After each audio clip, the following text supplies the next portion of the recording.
Good evening সবাইকে আরেকটা blog নিয়ে তোমাদের কাছে চলে এসেছি। কেমন আছো সবাই? নিশ্চয়ই ভালো আছো, আমিও ভালো আছি। হ্যাঁ, আজকে বিকেলের বেলা কী খাবো সেটা ভাবতেই বানিয়ে ফেললাম এগ পটেটোর কাবাব। তো চলো দেখে নিই, পুরো ভিডিওটা দেখার জন্য অনুরোধ রইল। আর কেমন হয়েছে বাড়িতে একবার বানিয়ে দেখতেই পারো। চলো এবার দেখে নিই পুরো রেসিপিটা। প্রথমেই আমি নিয়ে নিয়েছি ডিম, আলু সিদ্ধ, একটা পেঁয়াজ আর কিছু ধনে পাতা আর দুটো কাঁচা লঙ্কা। এবার পুরো জিনিসটাকে সিদ্ধ করে নিয়েছি এবং গ্রেটারের সাহায্যে কিন্তু ভালোভাবে গ্রেট করে নিতে হবে। এটা তোমরা হাতের সাহায্যেও করে নিতে পারো, কিন্তু গ্রেটারের সাহায্যে করলে পর ভীষণ ভালো মিক্সড হয়, তো মিহিটাও খুব ভালো হয়, দানা দানা ব্যাপারটা থাকে না। আর তোমরা চাইলে কিন্তু হাতের সাহায্যেও করতে পারো। আমি একটা গ্রেটারের সাহায্যে আলুটা করে নিয়েছি, কেন কি আলুটা গ্রেটারের সাহায্যে করলেও মিহি ব্যাপারটা থাকে, নইলে দানা দানা ব্যাপারটা থেকে যায়।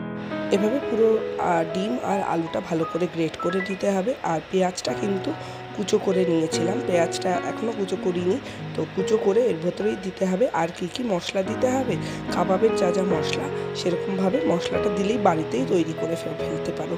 হ্যাঁ, এটা কিন্তু চটজলদি একটা রেসিপি, তোমরা সন্ধেবেলা চায়ের সাথে কিন্তু বানিয়ে খেতে পারো। আর অতিথি এলে তাকে দিলে তো অসম্ভব ভালো একটা রেসিপি, তোমাদের সবার প্রশংসাই করবে। আমার কিন্তু ভীষণ ভালো প্রশংসা করেছিল। তো দেখো, মোটামুটি এখানে পুরো মিশ্রণটাই রেডি করছি আমি। ধনে পাতাটাও দিয়ে দিয়েছি, কাঁচা লঙ্কা দিয়ে দিয়েছি, এরপর দিয়ে দিলাম স্বাদ মতো নুন,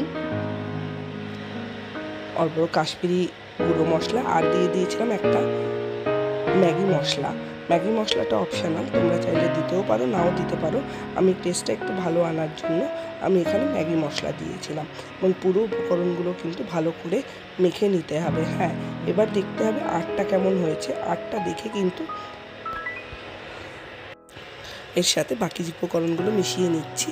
দেখতেই পাচ্ছ, একটু লঙ্কার গুঁড়ি, একটু জিরের গুঁড়ি, এগুলো সব মিশিয়ে নিলাম। এগুলোও অপশনাল, তোমরা চাইলে দিতেও পারো, নাও দিতে পারো।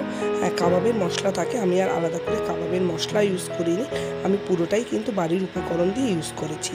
আর এরপরে যেহেতু আটটা যাতে একটু মজবুত হয়, ভেঙে না যায়, সেই জন্য অল্প শুকনো খোলায় ভেজে অল্প একটু বেসন দিয়েছি।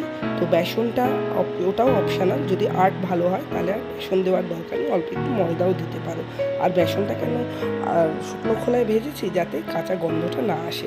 আর এভাবে তেল ব্রাশ করে ছোট ছোট ডো নিয়ে কিন্তু ছোট ছোট কাবাবের আকারে গড়ে নিতে হবে।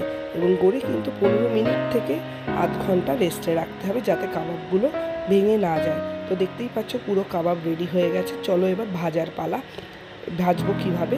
হ্যাঁ, কাবাব ভাজার জন্য, যেহেতু এরা এগ পটেটো কাবাব, এখানে একটা ডিম নিয়ে নিয়েছি, ভালো করে ফেটিয়ে নিয়েছি, তেলও গরম হয়ে গেছে। এভাবে একটা করে কাবাব ডিমের ভেতরে দিয়ে ওপরের কোটিংটা আমি রেডি করে নিচ্ছি। দেখতেই পাচ্ছ ওপরের কোটিংও রেডি, কাবাবও রেডি। চলো এবার তুলে নিই, এবার সার্ভ করার পালা। এবার খেয়ে বলবো কেমন হয়েছে। হ্যাঁ, আমি খাবো না, অবশ্যই আমার মেয়ে খাবে, ওই আমার টেস্টার। তো দেখতেই পাচ্ছ পুরো কাবাব রেডি হয়ে গেছে। বিকালবেলা 1 কাপ কফির সাথে কাবাব, এরকম কাবাব হলে আর কি চাই। দেখতেই পাচ্ছ সুন্দর রেডি হয়ে গেছে। চলো, পুরো ভিডিওটা দেখার জন্য থ্যাংক ইউ।